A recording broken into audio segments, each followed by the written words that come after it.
안녕하세요. 문곡선어 원장 경부입니다. 오늘 영상의 주제는 기문둔가법의 소개입니다. 기문둔가법을 소개하려면 일반적으로 역사와 유래를 빼놓을 수 없습니다. 과거 역사 기록에 의하면 기문둔가법은 자부선사 시대에서 비롯됩니다. 문헌 기록에는 비책으로 적혀 있으며 이것은 하도와 낙서를 말합니다. 이러한 기록에 의하여 기문둔가법의 역사를 알 수 있고 이 기록은 현재를 지나 앞으로도 이렇게 전승될 것입니다. 기문둔가법을 기문둔가법의 사상으로 접근해 봅니다. 바로 천지인 사상입니다. 기문둔가법은 선천세계인 하도에서 비롯된 학문입니다. 선천세계는 비물질적인 관념의 세계를 말합니다. 천지인 사상은 단곤시대부터 내려온 우리 민족의 혼이 담겨 있는 사상입니다. 천지인과 천인지는 같습니다. 가운데 길은 양과 음이 소통하는 길입니다. 이것은 하늘과 땅이 하나로 연결되어 있다는 의미입니다. 사람이 태어나서 죽는 것은 태어난 곳으로 다시 돌아가는 것이고 그 통로가 바로 대지입니다. 대지는 사람을 하늘로 다시 돌아갈 수 있게 해주는 통로인 것입니다. 우리 조상님들은 생각했습니다. 우리는 하늘의 자손이며 사후 우리가 온 그곳으로 다시 돌아갈 것이라고. 그곳은 북극성입니다. 고인돌의 북두칠성을 새기고 죽음을 본향으로 다시 돌아가는 관문으로 생각했습니다. 고인돌은 선천 천지인 사상을 가장 극적으로 보여주는 예입니다. 사실 북극성도 북극을 중심으로 일주운동을 하고 있습니다.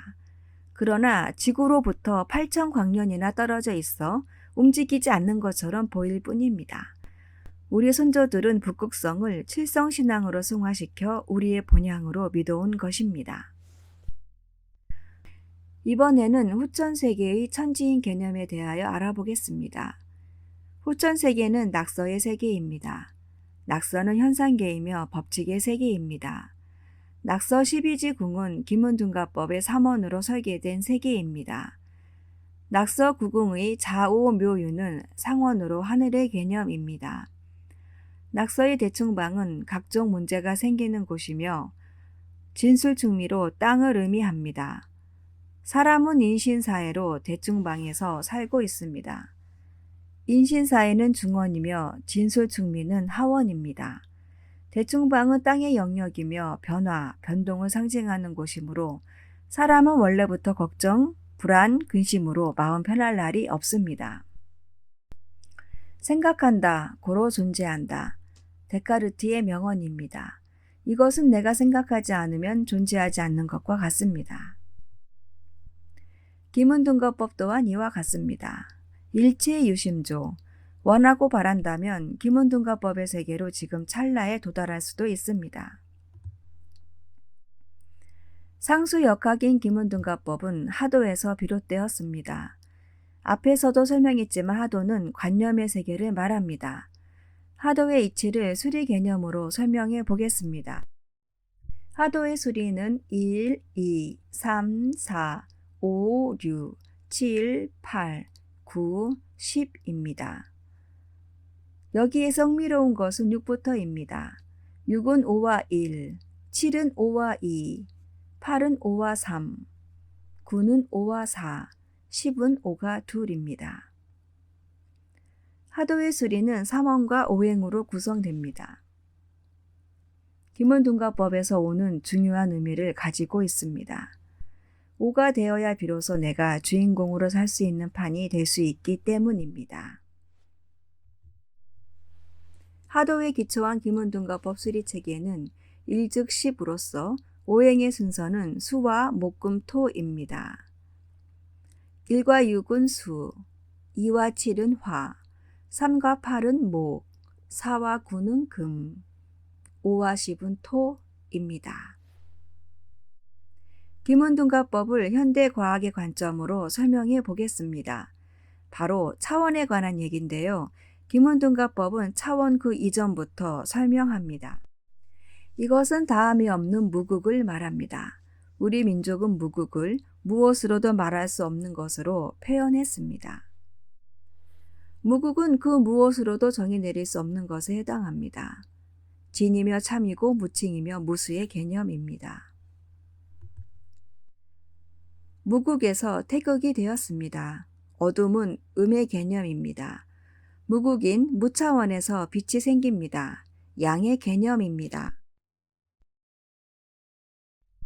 영차원에 대한 동양역학적 관점입니다.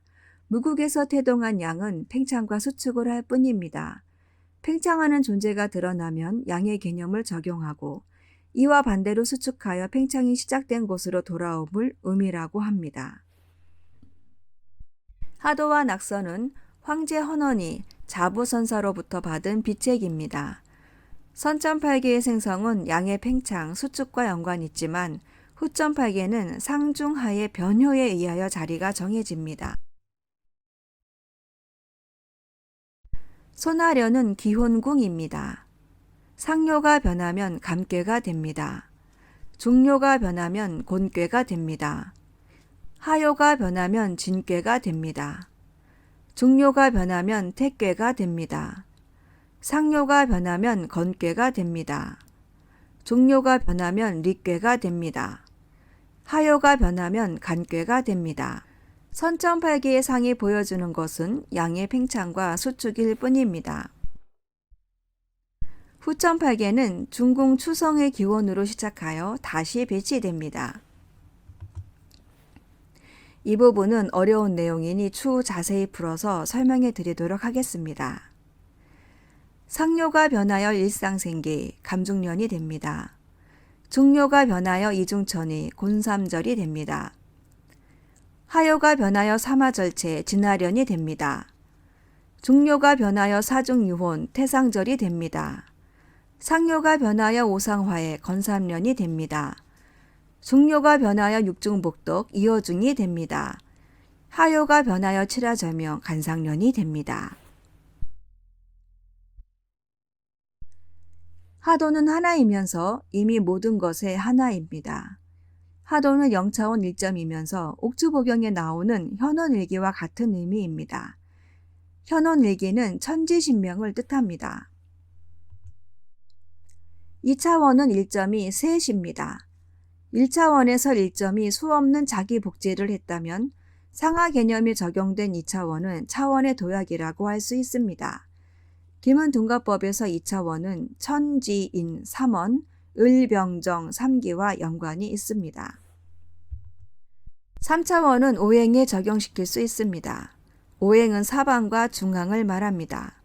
사방은 동서남북이며 계절로는 봄, 여름, 가을, 겨울에 해당합니다.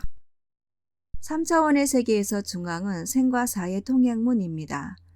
생과 사의 통행문이란 현실 세계인 3차원에서 상위 차원으로 도약하는 문을 의미합니다.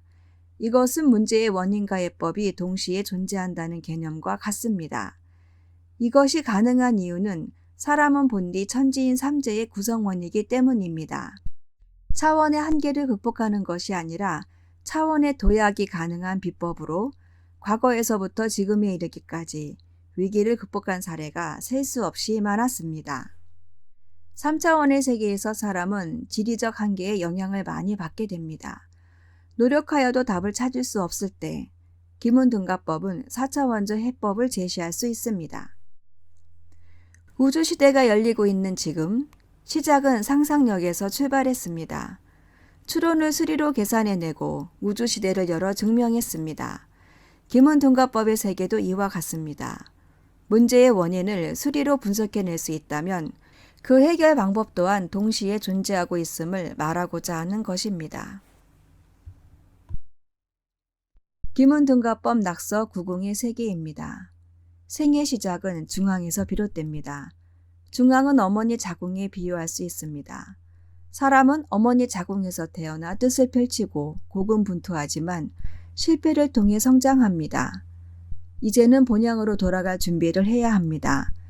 이것은 생이 시작되었던 곳으로 되돌아가는 여정입니다. 최고의 결실은 마무리하고 결단할 수 있을 때 찾아옵니다. 낙서 구궁을 순행함은 양의 기운이 팽창하는 것과 같고 역행함은 양의 기운이 수축하는 것과 같습니다. 기문등가법의 낙서 구궁은 우리가 어디에서부터 비롯되었는지에 대한 안내서 역할을 해줄 수 있습니다. 이러한 이치를 근거로 하여 기문등가법을 소개해 드렸습니다. 설명은 최대한 자제하고 기문등가법의 개념을 도식화하여 설명하려 했지만 쉽지 않은 내용입니다. 그러나 앞으로 세부적인 설명을 이어나갈 예정이니 많은 관심 바랍니다. 감사합니다.